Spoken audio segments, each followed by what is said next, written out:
Diqqətlə fikir verin. Peyğəmbər sallallahu aleyhi və səlləm 4 sifət qeyd etdi. Birinci sifətləri, yəni o 70 min cənnətə girənlərin haqsız, hesabsız, yəni əzabsız cənnətə girənlərin birinci sifəti lə yəstərqun.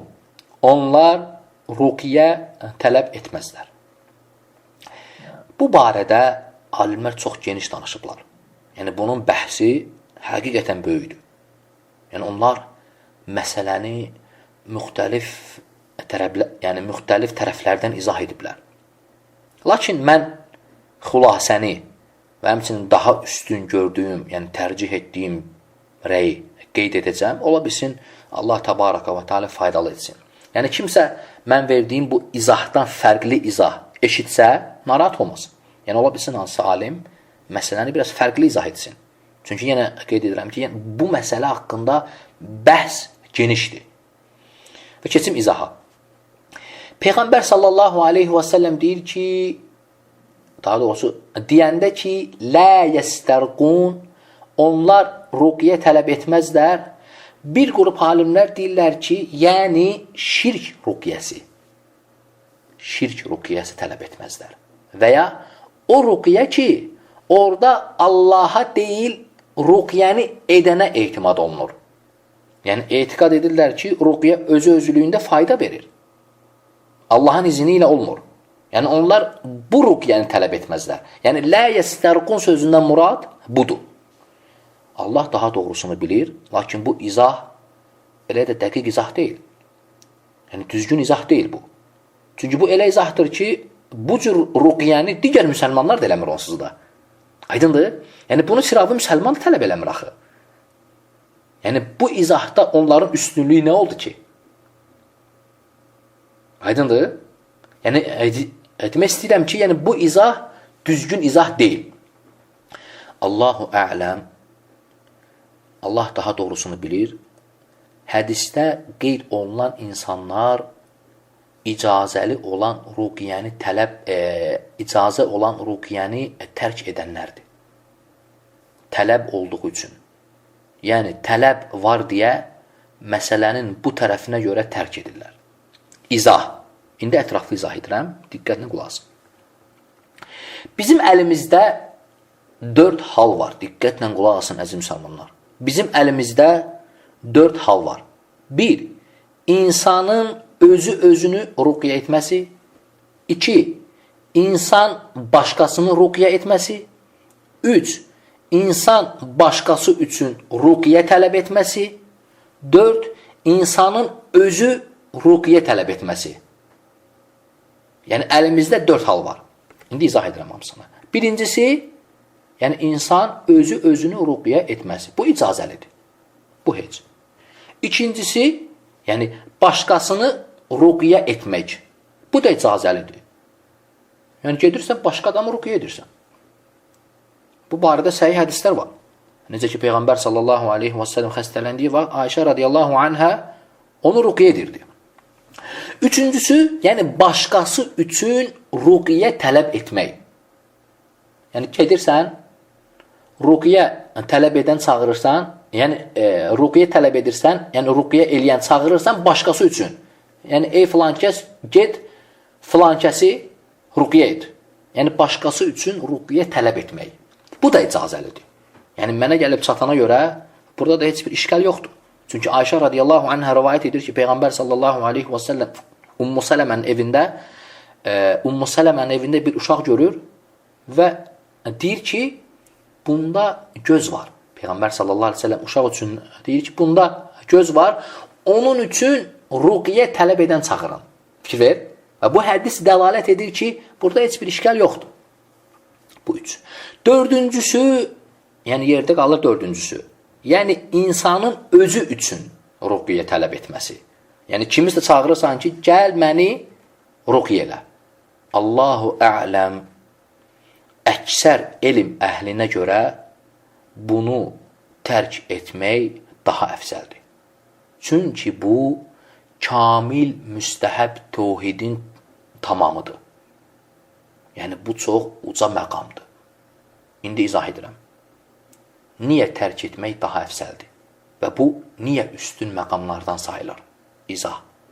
Ona görə ki, kimsə özünü ruqyə etmək üçün adam çağırırsa, yəni kimisə tələb edirsə, artıq ondan nəsə istəyir, umur.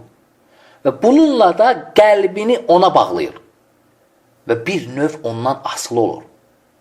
Yəni onun qarşısında zəlil kimidir. Bu halda, yəni bu hal sahibi üçün naqislidir. Aydındır? Həmçinin bunu edən adam heç vaxt özü üçün əmin ola bilməz ki, qəlbi ruqyə edənə bağlanmayacaq. Kim əmin olar? Heç kim. Yəni kim əmin olar ki, qəlbi ruqyə edənə bağlanmasın? Həmçinin bunu etməyə ehtiyac da yoxdur. Aydındır? Niyə yoxdur? Çünki bu elə bir şeydir ki, bunu insan özü özünə də edə bilər. Aydındır? Bu səbəblərə görə ruqyə tələb etmək təvhidin müstəhəb kamilliyinə ziddir. Diqqət edin. Bu səbəblərə görə ruqyə tələb etmək təvhidin müstəhəb kamilliyinə ziddir. İcazə ilə yanaşı. Fikir ver. İcazə ilə yanaşı. Niyə? Yəni qeyd edirəm icazə ilə yanaşı. Yəni kimsə eləsə heç bir şey yoxdur. Haram deyil. Yəni qadağan deyil. İcazəlidir.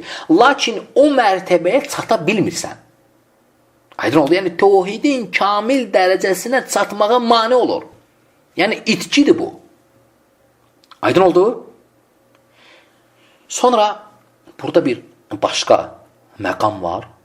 Və bu məqama diqqətlə qulaq asın. Bir hədisdə gəlib ki, bu hədis Buxari Müslimdə. Diqqət edin. Buxari Müslimdə olan hədisdir. Ayşə radiyallahu anhə hədisi. Qalət kənə Rasulullah ya'muruni ən əstərqiyə minəl-in. Ayşə radiyallahu anhu buyurur ki, Peyğəmbər sallallahu aleyhi və səlləm mənə əmr etdi ki, gözdən müalicə üçün ruqyə tələb edim. Fikir verdiniz? Yəni hədis açıq aydın dəlalət edir ki, Peyğəmbər sallallahu aleyhi və səlləm əmr edir ki, istirqa eləsin. Yəni kimisə çağırsın, o da gəlsin onu ruqyə etsin. Alimlər buna necə cavab veriblər? Diqqət! Alimlər buyurur ki, Peyğəmbər sallallahu aleyhi və səlləm heç vaxt Ayşə üçün təvhidin kamilliyinə təsir edən şey əmr etməzdi. Fikir verin. Yuxarıda qeyd etdi ki, ruqyə tələb etmək böyük fəzilət itkisidir. Yəni təvhidin müstəhəb kamilliyinə təsir edir. Yəni heç ola bilərmi ki, Peyğəmbər sallallahu aleyhi və səlləm bunu Ayşə üçün istəsin? Cavab yox. Bəs necə həll edirik? Sual.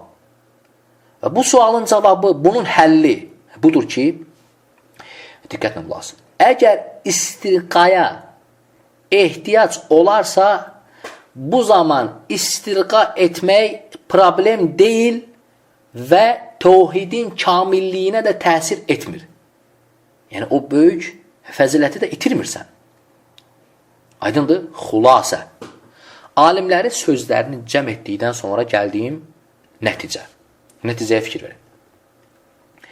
Əgər istirqaya ehtiyac olarsa, yəni əgər iş ancaq istirqa ilə həllini tapırsa, necə ki hədisdə qeyd olunur ki, Peyğəmbər sallallahu aleyhi və səlləm Ayşəyə əmr edir ki, gözdən istirqa etsin. Gözdən fikir ver. Və məlum məsələdir ki, göz dəyməni dərmanla müalicə etmək olmur. Yəni bu elə xəstəlikdir ki, dərmanlarla sağalmır. Yəni həkimin yanına gedib deyəmirsən ki, mənə göz dəyib, dərman yaz. Belə şey yoxdur. Gərək ruqyə edəsən.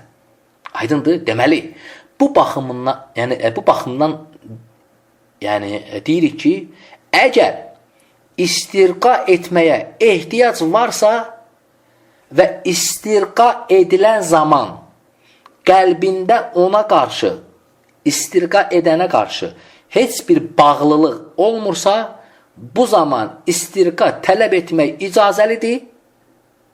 Yəni, heç bir fəzilət itirmirsən və o kamilliyə də nail olursan, yəni o kamilliyə çatmağa mane olmur. Aydın oldu? Bu ümumi gəldiyim nəticədir. Aydın oldu hamısı? Və bu ruqiyyə ilə bağlı olan məsələ idi. İxlasla.com saytı tərəfindən təqdim olundu.